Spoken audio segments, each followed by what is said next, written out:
सुनिए जी, मैंने सुना है कि ज्यादा देरी करने से बच्चा नहीं होता। ऐसा किसने कहा? मेरी सहेलियों ने मुझसे कहा।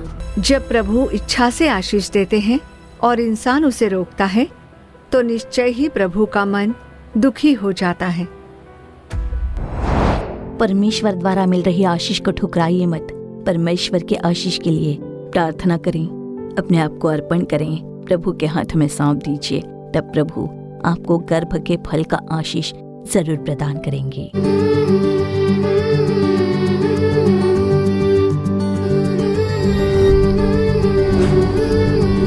खुशहाल परिवार। हमारे प्यारे श्रोताओं को प्रेम भरा अभिवादन। फिर से इस खुशहाल परिवार कार्यक्रम में आपसे मिलकर हमें बहुत खुशी हो रही है। आज के कार्यक्रम में बच्चा जनने में देरी ना करे, इस विषय पर हम लोग कार्यक्रम देखने वाले हैं। लड़के यहोवा के दिए हुए भाग हैं। गर्भ का फल उसकी ओर से प्रतिफल है, इसीलिए परमेश्वर के आशीष के विरुद्ध हमें रुकावट नहीं लानी चाहिए। आज की इस बहुत ही गतिमान दुनिया में आर्थिक जरूरत को पूरी करने के लिए औरतों को भी नौकरी पर जाने की स्थिति पैदा होती है। पुरुष भी चाहते हैं कि उनके करियर में बढ़ोतरी हो, तो ऐसी स्थिति में कुछ लोग हैं जो बच्चा जन्ना नहीं चाहते। जीवन में अच्छी तरह सेटल होने के बाद बच्चा कर लेते हैं, ऐसा सोचकर बच्चा जनने में देरी करते हैं, जिसकी वजह से कई परिवारों में संतान नहीं है। तो आज ऐसे ही लोगों के लिए हम लोग प्रार्थना करने वाले हैं। प्रभु अपने वचन को पूरा किए बिना छोड़ेंगे नहीं, इसीलिए निराश मत होइए। निश्चय ही प्रभु आपको आशीष देकर आपके परिवार को बढ़ाएंगे। तो आइए देखते हैं ज्योति बहन कार्यक्रम खुशहाल परिवार।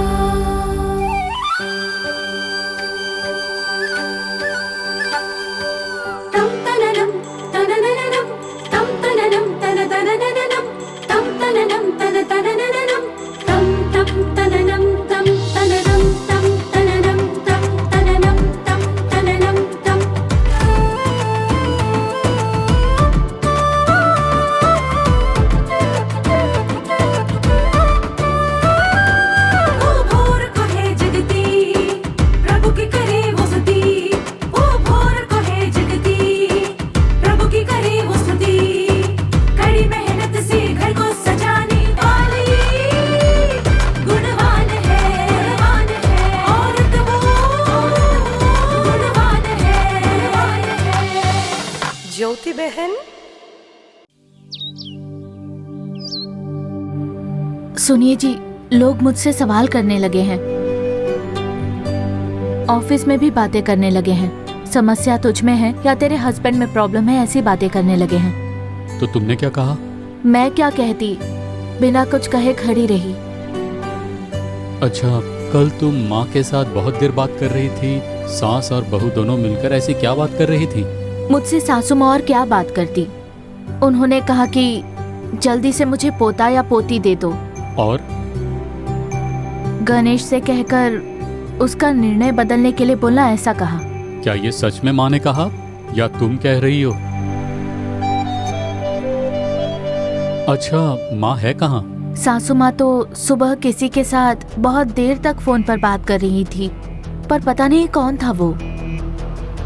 मेरा मन ठीक नहीं है, इसीलिए कुछ दिन अपने भाई के घर रहकर आती हूँ, ऐसा कहकर वो सुबह सुबह चली गई।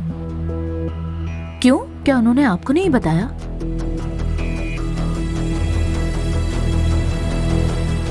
अच्छा जी, मैं जरा देखकर आती हूँ कि खाना पका या नहीं।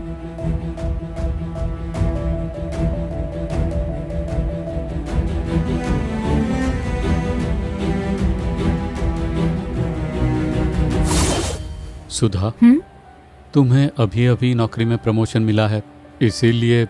हाँ बोलिए। क्यों ना हम कुछ समय के लिए बच्चा करने के बारे में सोचना टाल दे।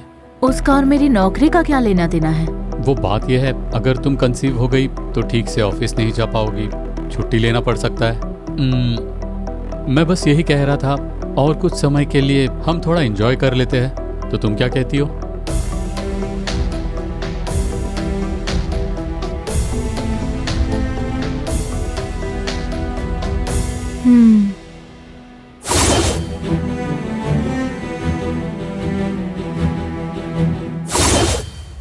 सुनिए जी, मैंने सुना है कि ज्यादा देरी करने से बच्चा नहीं होता। और किसने कहा ऐसे? मेरी सहेलियों ने मुझसे कहा। पर मेरे सारे दोस्तों ने तो ऐसा ही किया था। पर देखो, आज तो उनके बच्चे हो गए। सबसे पहले तो जीवन में हमारी तरक्की बहुत ज़रूरी है, और किसी बात की चिंता मत करो। तुम खामखा परेशान हो रही हो।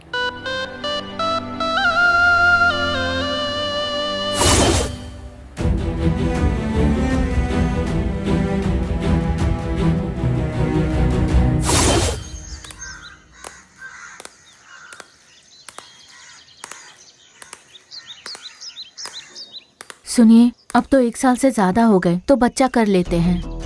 देखो, हमारी कौन सी उम्र हो गई है, इतनी क्यों जल्दबाजी करती हो? सासू माँ भी बहुत ही सवाल करने लग गई हैं, और ऊपर से मेरी माँ भी फोन कर कर के बार बार पूछती रहती है। वो तो घर आकर समझाने वाली थी मुझे समझ नहीं आ रहा कि मैं उनसे क्या कहूँ। उनसे कहे ना, हम बताएंगे, तभी वो आएंगी तो अच्छा होगा।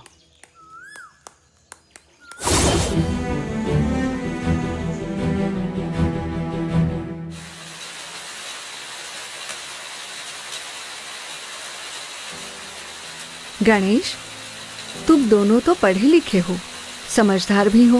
दीदी, हमारे आगे तो बहुत समय है, तो कोई परेशानी की बात नहीं है। तुम्हारी माँ ने मुझे फोन किया था, बहुत चिंतित थी वो कह रही थी कि मैंने बहुत समझाया, लेकिन वो मानता ही नहीं। गणेश, 25 से लेकर 30 साल की उम्र ही स्त्रियों के बच्चे जन्मने की सही उम्र होती है, और अगर तुम लोग उसमें देरी करते हो तो जानते हो क्या होता है? 30 की उम्र के बाद अगर कोई गर्भ धारण करता है तो कई लोगों का गर्भपात भी होता है। कमर की हड्डियों में समस्याएं होती है। नॉर्मल डिलीवरी की जगह सिजेरियन करना पड़ जाता है। इसीलिए तो सही उम्र में बच्चा जनने के बारे में हमारे पूर्वजों ने कहा है। अगर सही उम्र में बच्चा कर लेते हो तो तुम्हारी पत्नी भी स्वस्थ रह सकती है और बच्चे का भी सही पालन पोषण होगा। ठीक है दीदी, मैं अपना फैसला बदल दूंगा। ये ठीक किया तुमने। चलता हूँ दीदी। ठीक है।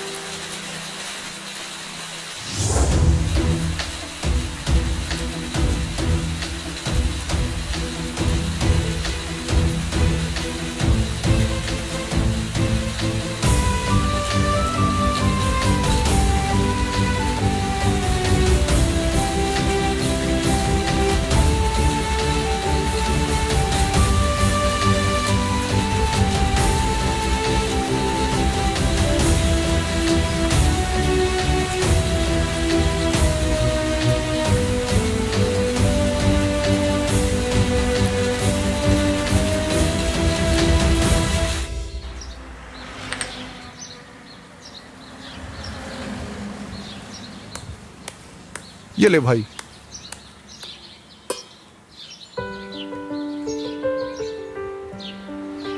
वो सब तो ठीक है, पर तुझे उस पर हाथ नहीं उठाना चाहिए था।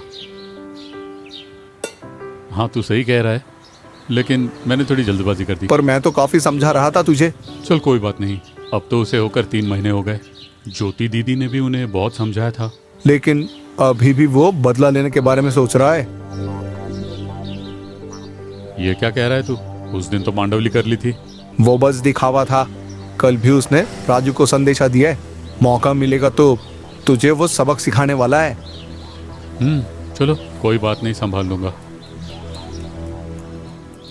सुनिए जी, मुझे तो बहुत डर लग रहा है। क्यों, क्या हुआ? 3 महीने हो गए, लेकिन अभी तक मेरा गर्भ ठहरा नहीं। मुझे तो डर है कि कहीं हमने ज्यादा देरी तो नहीं कर दी। तुम डॉक्टर के पास गई थी ना, क्या कहा उन्होंने? उन्होंने तो यही कहा कि सब नॉर्मल है, डरने की बात नहीं है। फिर क्यों इतना परेशान हो? चिंता मत करो। दरअसल मेरी एक फ्रेंड के साथ भी ऐसा ही हुआ था। जरा सी देरी की वजह से आज तक उन्हें बच्चा नहीं हो रहा। मुझे भी इसी बात का डर है। डॉक्टर ने भी उनसे यही कहा था कि कोई समस्या नहीं है, कहीं हमने भी तो गलती नहीं कर दी। तो तुम अब कहना क्या चाहती हो?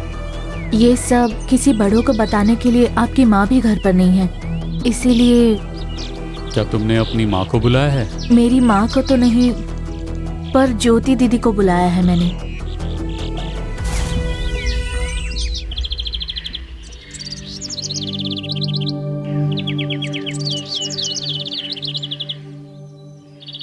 तुम्हारी सास कहाँ है? वो तो नाराज होकर उनके भाई के घर पर जाकर ठहरी हुई हैं। दीदी, अभी तो मुझे भी डर लगने लगा है।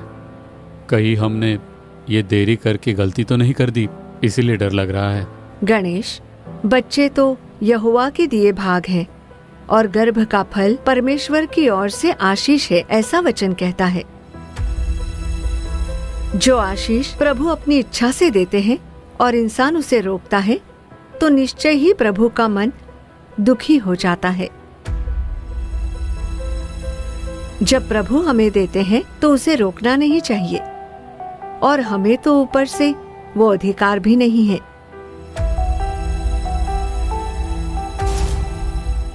नौकरी करनी है, कमाना है, ऊंचा ओहदा पाना है और सुंदर भी दिखते रहना है।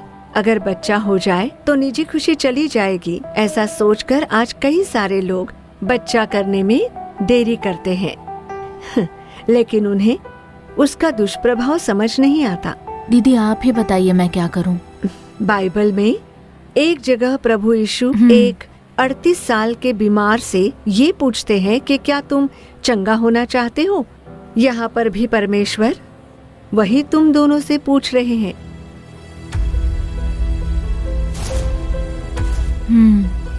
इतने साल तक तुमने बच्चों के बारे में नहीं सोचा, लेकिन क्या अब तुम बच्चा करना चाहते हो? हाँ बिल्कुल दीदी। तो फिर प्रभु की उपस्थिति में अपना मुंह खोलकर बोलो कि हमारे पाप क्षमा कीजिए, अब हम बच्चा पाना चाहते हैं, हमारी इच्छा पूरी कीजिए। ऐसा तुम लोग दोनों प्रार्थना करो, मैं भी प्रभु यीशु से तुम्हारे लिए प्रार्थना करूंगी।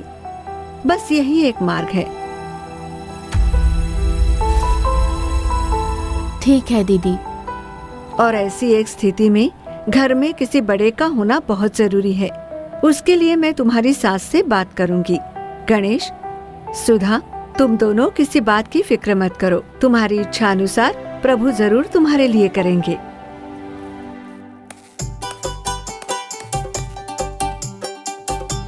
भैया जरा यहाँ आइए।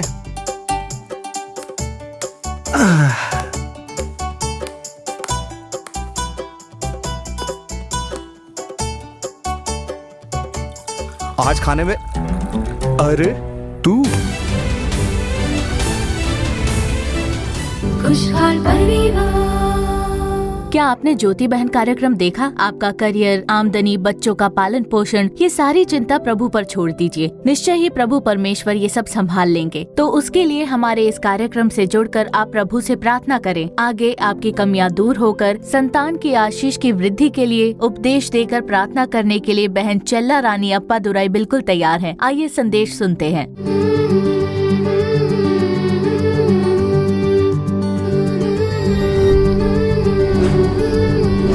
खुशहाल परिवार। परमेश्वर के नाम की महिमा हो। खुशहाल परिवार कार्यक्रम के द्वारा आप लोगों से मिलकर मुझे बहुत ही खुशी हो रही है। इसके लिए मैं प्रभु परमेश्वर का धन्यवाद करती हूँ। मेरे प्रियजनों, प्रभु पति और पत्नी को एक परिवार के रूप में खड़ा करके आशीष देते हैं। पति पत्नी को साथ लाने वाले प्रभु लगातार आशीष करने वाले प्रभु हैं। बच्चे का आशीष देकर तेरे वंश को मैं बढ़ाऊंगा कहने वाले परमेश्वर, संतान देकर आशीष करने वाले प्रभु हैं। और उतना ही नहीं, भजन संहिता 127 में कहा गया है, लड़के यहोवा के दिए हुए भाग हैं, गर्भ का फल उसकी ओर से प्रतिफल है। जैसे वीर के हाथ में तीर, वैसे ही जवानी के लड़के होते हैं। यही वचन में लिखा गया है। तो मेरे प्रियजनों, सेवकाई के मार्ग पर नए दंपति जिनकी नई नई शादी हुई है, वो आते हैं हमसे प्रार्थना करवाने। वो कहते हैं कि प्रभु परमेश्वर ने हमें एक किया है, लेकिन इस समय हम लोग बच्चे के बारे में बिल्कुल सोच नहीं रहे हैं। जब उनसे उसका कारण पूछते हैं तो कहते हैं क्योंकि हम में से एक ही नौकरी करता है और दूसरी की भी नौकरी की कोशिश चल रही है। बहनें ऐसा कहती हैं, जब हम दोनों कमाने लगेंगे तभी तो बच्चे के पालन पोषण करने में थोड़ी सुविधा रहेगी।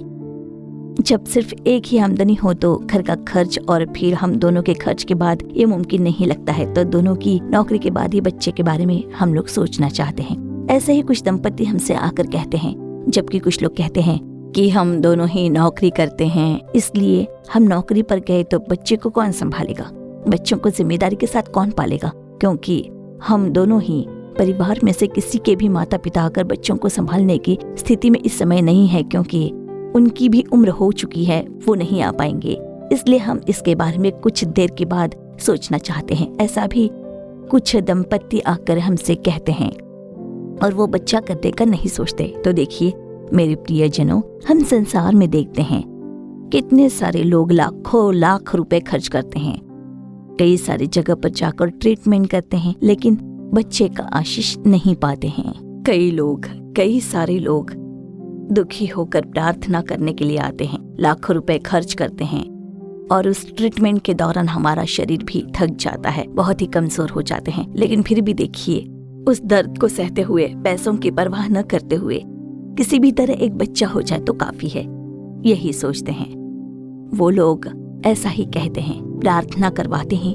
इसलिए तो देखिए शुरुआती दिनों में वो बच्चा नहीं चाहते, पर कुछ देर बाद उसी आशीष के लिए हम प्रभु की उपस्थिति में इतनी प्रार्थना कर रहे हैं, पर बच्चा नहीं मिल रहा है, ट्रीटमेंट का असर भी नहीं है, बहुत ट्रीटमेंट कर ली, लेकिन उसके द्वारा संतान की आशीष पा नहीं रहे हैं। तो प्रियजनों, प्रभु जो आशीष देना चाहते हैं उसे रोकिए मत। हर एक कार्य ठीक समय पर करने वाले परमेश्वर हैं। वो जानते हैं कि बच्चे का आशीष कब देना है, वो परमेश्वर अच्छी तरह जानते हैं। इसलिए इस कार्यक्रम से जुड़े प्यारे दंपत्ति जन हो सकते हैं, शादी होकर 1 साल हुआ हो सकता है, अब सोच रहे होंगे अभी बच्चा नहीं चाहिए, कुछ साल रुक जाते हैं। वैसे एक निर्णय के साथ आप इस कार्यक्रम से जुड़े होंगे तो मेरे प्रिय भाई और बहन, परमेश्वर से मिलने वाले आशीष को जरूर प्राप्त कर लीजिए। शादी के बाद आप कहिए, प्रभु आपने हमें एक परिवार के रूप में खड़ा किया है, उसके लिए आपकी स्तुति हो, आपके आशीष के लिए आपका धन्यवाद। और भी परमेश्वर आपकी इच्छा के अनुसार आप जब भी हमें बच्चों की आशीष देना चाहते हैं उसके लिए हम अर्पण करते हैं। हमारी इच्छा नहीं परंतु आपकी इच्छा पूरी हो। लोगों के सलाह पर हम नहीं चलते, आपके हाथों में हमने हमारा परिवार सौंपा है। प्रभु जो आशीष आपने हमारे लिए रखी है उससे हमें भर दीजिए, ऐसी प्रार्थना कीजिए तो सही समय पर परमेश्वर आपको आशीष से भर देंगे, प्रभु मार्गदर्शन करेंगे। और भी देखिए सेवकाई में बहनें आती हैं और वो कहती हैं कि बच्चा होने के बाद शायद मेरा रूप पहले जैसा नहीं होगा, खूबसूरत नहीं होगा, अगर एक बार गर्भ ठहर गया तो शायद हमारी खूबसूरती पहले जैसी नहीं रहेगी। और ये सब हमारी सेवकाई में आने वाली बहनें हमसे कहती हैं। लेकिन किसी भी फंक्शन में जाते हैं, मुझे देखते ही वो पूछती हैं कि अब तक क्या बच्चा नहीं हुआ, क्या आपका बच्चा नहीं है, क्या आप लोग बच्चा नहीं चाहते। इसलिए कहीं जाने पर हमारा स्वागत भी नहीं करते हैं, पर हाल चाल से भी पहले वो यही पूछते हैं कि क्या तुम लोगों ने अब तक बच्चा नहीं किया। शुरुआती दिनों में तो ऐसा ही लगता था कि संसार ऐसा ही है, संसार के लोग ऐसे ही हैं, उस पर हमने ध्यान नहीं दिया। पर अब जैसे जैसे दिन बीत रहे हैं, साल पर साल हो रहे हैं, वही शब्द हमारे मन को प्रभावित करने लगे। और उतना ही नहीं, दूसरे लोग जो मुझे देखकर ये पूछते हैं कि क्या अब तक तुम्हारा बच्चा नहीं हुआ है, ऐसा पूछकर वो मजाक उड़ाते हैं। इसलिए मैं ठीक से खाना भी नहीं खा पाती हूँ, उसकी वजह से रात की नींद भी उड़ गई है और इसीलिए मेरे शरीर में भी कमजोरी आ गई है। जिन लोगों ने पहले कहा था कि तुम्हारा रंग रूप बहुत ही सुंदर है, आज वही मुझसे कहते हैं कि तुम्हारी खूबसूरती कहाँ गई, तुम तो बूढ़ी जैसी दिखती हो, ऐसा कहने लगे हैं। ऐसा कहकर रोने वाली कई बहनें हैं हमारे बीच, क्योंकि परमेश्वर की इच्छा और परमेश्वर के आशीष को प्राप्त न करते हुए अपनी ही इच्छा से, अपनी समझ से निर्णय लेने की वजह से ही जिस किसी ने पहले उनकी सुंदरता की तारीफ की थी, वही आज उनसे कह रहे हैं कि तुम्हारी पूरी सुंदरता जा चुकी है, जिसकी वजह से आंसू बहाते हुए कई बहनें हैं। आंटी, हम आपके पास से प्रोत्साहन भरे शब्द सुनने आए हैं, ऐसा कहकर आकर प्रभु की सलाह पाकर प्रार्थना करवाकर जाने वाली बहनें हैं। आप में से कई दंपत्ति इस कार्यक्रम से जुड़े हो, ऐसे हैं जो ये सोच रहे हैं कि और कुछ साल ठहरते हैं तो मेरे प्यारे भाइयों और बहनों, इसी तरह के और कई उदाहरण मैं दे सकती हूँ। परमेश्वर के आशीष को बिल्कुल ठुकराइए मत। मैं तेरे वंश को आशीष दूंगा कहने वाले परमेश्वर, जिसने आपको परिवार के रूप में खड़ा किया है, आपको संतान देकर आशीष देंगे।